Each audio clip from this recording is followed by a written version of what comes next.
जय जगन्नाथ पिलामाने आशा करुच्ची समस्ते भलरे थिबो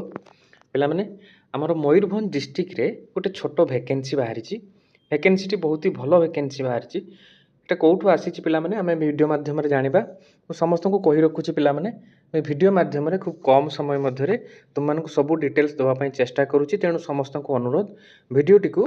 समस्ते शेष पर्यंत देखिबो एवं मोर जो यूट्यूब चैनल अच्छी जॉब साथी बोली ताकू लाइक आउ सब्सक्राइब करिवो देखिबा कौन डिटेल्स रही पिलामाने प्रथमे मुझे कहली यहाँ आम मयूरभंज डिस्ट्रिक्ट तरफ आसी जो मयूरभंज डिस्ट्रिक्ट हेडक्वार्टर अच्छी बारिपदा सिटी रे सेठी कौन अच्छी ना office of the principal institute of professional studies Baripada right कौन वैकेंसी देछि पिला माने ना असिस्टेंट प्रोफेसर এটা আমার গোটে ইনস্টিट्यूशनटा एवं से आमर असिस्टेंट प्रोफेसर रो वैकेंसी बाहरी आउ कौन बाहरी ना नॉन लो टीचर्स एवं warden for women's hostel qualification कौन रहिबो ना एलएलएम विथ मिनिमम 55% मार्क एवं background and specialisation in criminal law human rights जो माने लॉ माने बैकग्राउंड रो आसुचंती जो माने वकिलाती पढ़ी बा एलएलबी एलएलएम करिसेंती सेही माने ही एथिरे अप्लाई करि परिबे एवं नंबर 2 रे कोन देछि ना नॉन लॉ टीचर्स कॉन्ट्रैक्चुअल बा पार्ट टाइम सेटा कोन तांकर क्वालिफिकेशन दरकार ना एमए इन हिस्टरी सोशियोलॉजी पॉलिटिकल साइंस आउ साइकोलॉजी बा इकोनॉमिक्स तापर रहिला लास्ट रे warden women's hostel +2 graduation in any discipline and having experience जदि एक्सपीरियंस थिबो ताले आम एगुड़ा सब जानीगले मुझे सर्ट्रे कही कि आउ थे समस्त कहूँ डिटेल मन रख पिला माने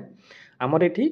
3 गोटी जॉब डिटेल्स बाहरी प्रथम कथा कौटी बाहरी ना office of the principal institute of professional studies Baripada Damodarpur Baripada Mayurbhanj district रे ही बाहरी एवं यहाँ आम केमी जाना कौटू आम पाइबा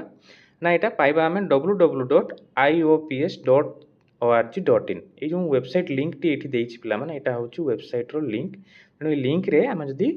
सर्च करिबा तार डिटेल्स से साइट को गले आमे जानी परिबा हला डाउनलोड मध्य करि परिबे candidates are advised to download the application from our website एठी ए पीडीएफ टी आमे पाई परिबा एवं एप्लिकेशन फॉर्म मध्य आमे पाई परिबा आमे अप्लाई करिबा केमिति पिला माने ना अप्लाईटा से एठी हमको मेंशन करछि देखो पिला माने सब किसी से फॉर्मटा डाउनलोड कर सारा पर फॉर्म फिलअप करी सब educational document qualification experience certificate सब अटैच करके आमे पठेबा कोठी की पठेबा ना देखो ये पिला माने देछि एंड एप्लिकेशन फी 500 रहिला through DD in favour of institute of professional studies payable at UCO bank Baripada in below address हला कौन एड्रेस देछि ताकू भी आमे देखिबा एवं एथिरे एप्लिकेशन फी डिमांड ड्राफ्ट रे जीवो डीडी रे जीवो 500 टंका लागिबो हला लास्ट डेट केबे रहउछ पिला माने सेठी मेंशन करछि देखो लास्ट डेट होछि 22/8/2026 त माने अगस्त 22 होछि यार लास्ट डेट हला देखो से एठी पिला माने एड्रेस हमको देछि एई एड्रेस रे हमको पठाइबा पई पड़िबो एड्रेस टी होछि एठी to the principal institute of professional studies Baripada at post PS this pin देछि जदि भी काहर किछि डाउट था एटा केमिति होउछि हमें केमिति करिवु कोन करिवु मते लिंक माध्यम रे जणैबो मु निश्चित भाव में साहाय्य करी हेल्प करी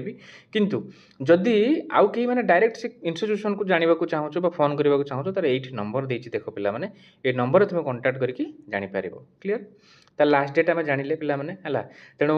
बयस सीमा से मेंशन करनी बयस सीमा नॉर्मल ही रही आम गवर्नमेंट गाइडलाइन होची से भाया ही निश्चित थिबो एवं कौटी पोस्ट बाहरी ना बारिपदा आम मयूरभंज डिस्ट्रिक्ट बाहरी कौन कौन पोस्ट बाहरी मुझे कहली एवं आम केमी कौन एप्लाई करवा